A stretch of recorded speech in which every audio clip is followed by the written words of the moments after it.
Hello all, welcome back to our channel. ఇవాళ వీడియోలో చాలా తక్కువ ఇంగ్రీడియంట్స్తో క్విక్ అండ్ ఈజీగా చేసేసుకునే ఐస్ క్రీమ్ రెసిపీని చూపించబోతున్నాను. కాకపోతే రెగ్యులర్గా చేసుకునే ఐస్ క్రీమ్ మోడ్స్లో కాకుండా కొద్దిగా డిఫరెంట్గా చేసుకోబోతున్నాము. చూస్తున్నారు కదా, పిల్లలు ఎంతగానో లైక్ చేసే చోకోబార్ ఐస్ క్రీమ్స్ని మనము కవర్లో చేసుకోబోతున్నాం అనమాట ఈ స్టైల్లో. మరి ఇది ఎలా తయారు చేయాలో చూసేద్దాం పదండి.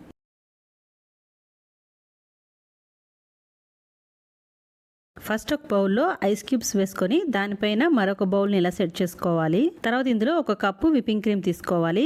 ఇక్కడ విప్పింగ్ క్రీమ్ అయితే ఒక 2 hours ముందర ఫ్రిడ్జ్లో ఉంచి తీసుకున్న విప్పింగ్ క్రీమ్ ఇది. ఇప్పుడు దీన్ని బీట్ చేసుకోవాలి. మీ దగ్గర ఎలక్ట్రిక్ బీటర్ లేకపోతే నార్మల్ విస్కర్తో అన్నా కూడా బీట్ చేసుకోవచ్చు. స్టిఫ్గా వచ్చేంత వరకు కూడా బీట్ చేసుకోవాలి. కంటిన్యూస్గా బీట్ చేయకుండా మధ్య మధ్యలో ఆపుతూ మళ్ళీ బీట్ చేసుకోవాలి. ఇలా కొద్దిసేపు బీట్ చేసిన తర్వాత ఇందులో 100 grams కండెన్స్డ్ మిల్క్ పోసుకోవాలి. తర్వాత ఇందులో ఫ్లేవర్ కోసము వెనీలా ఎసెన్స్ యాడ్ చేసుకుంటున్నాను. మీకు నచ్చిన ఫ్లేవర్ ఏదైనా కూడా యాడ్ చేసుకోవచ్చు. ఇది ఒక 1/2 teaspoon వరకు యాడ్ చేసుకొని మళ్ళీ కంటిన్యూస్గా బీట్ చేసుకోవాలి, మొత్తం కూడా కలిసేలాగా. కంటిన్యూస్గా బీట్ చేస్తే ఇది కూడా వేడెక్కేస్తుంది అనమాట బీటరు. సో మధ్య మధ్యలో ఆపుతూ బీట్ చేసుకోవాలి.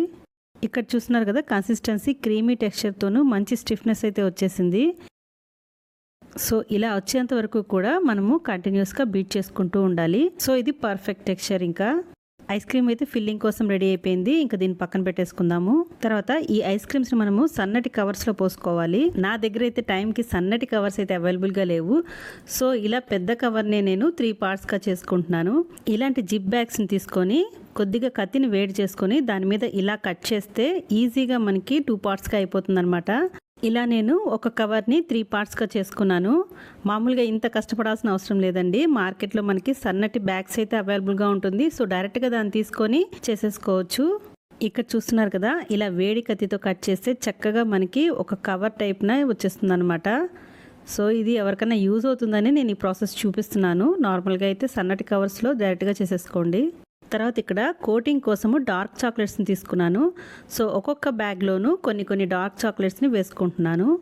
ఇలా ఒక్కొక్క కవర్లో 2 to 3 వరకు డార్క్ చాక్లెట్స్ని వేసేసుకోవాలి. ఇదే ప్రాసెస్లో మిగతా అన్ని కవర్లో కూడా వేసుకొని రెడీ చేసుకోవాలి. ఇక్కడ చూస్తున్నారు కదా, అన్నిట్లోనూ నేను వేసేసుకున్నాను. తర్వాత ఇది మెల్ట్ అవటం కోసము కొద్దిగా హాట్ వాటర్ని తీసుకొని అందులో ఈ కవర్స్ని వేస్తే ఈ చాక్లెట్స్ చక్కగా మెల్ట్ అయిపోతుంది. బాగా మరుగుతున్న నీళ్ళు కాదండి, జస్ట్ గోరువెచ్చని నీళ్ళల్లో ఇలా వేస్తే చాలు, చక్కగా కరిగిపోతుంది. తర్వాత దీన్ని ఇలాగా ఫ్లాట్గా అనేసుకోవాలి. ఏదైనా ఒక స్టిక్ని యూస్ చేసి ఇలా ఫ్లాట్గా అనుకుంటే ఈవెన్గా వచ్చేస్తుంది అనమాట మొత్తం కూడా. ఇలా కవర్ మొత్తం స్ప్రెడ్ చేసుకున్న తర్వాత ఇందులో మనం ఇంకా ఫిల్ చేసుకోవాలి ఐస్ క్రీమ్ని. మనం ఇందాక ప్రిపేర్ చేసుకున్న ఐస్ క్రీమ్ని ఒక పైపింగ్ బ్యాగ్లోకి వేసుకోవాలి. ఇలా పైపింగ్ బ్యాగ్లో వేసుకొని పైన మొత్తం కూడా సీల్ చేసేసేయాలి. తర్వాత ఒక్కొక్క కవర్ని తీసుకొని ఇందులో ఐస్ క్రీమ్ని ఫిల్ చేసేసుకోవటమే. ఇంకా సేమ్ ఇదే ప్రాసెస్లో అన్ని కవర్స్లో కూడా ఐస్ క్రీమ్ని ఇలా ఫిల్ చేసుకోవాలి. ఇలా ఐస్ క్రీమ్ ఫిల్ చేసుకున్న తర్వాత పైనుంచి టైట్గా సీల్ చేసేసేయాలి. ఇలా ప్రిపేర్ చేసుకున్న బ్యాగ్స్ అన్నిటిని కూడా డీప్ ఫ్రిడ్జ్లో ఒక 6 to 7 hours వరకు ఉంచేసుకోవాలి. ఇంకా చూడండి, 7 hours తర్వాత చక్కగా సెట్ అయిపోయింది. అంతేనండి, ఐస్ క్రీమ్ చోకోబార్స్ అయితే రెడీ అయిపోయింది.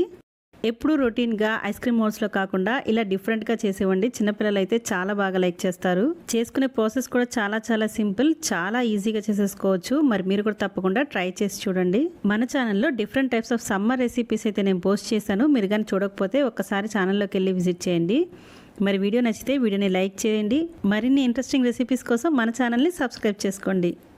మరో ఇంట్రెస్టింగ్ రెసిపీతో మళ్ళీ కలుసుకుందాం. Thank you for watching. Have a nice day.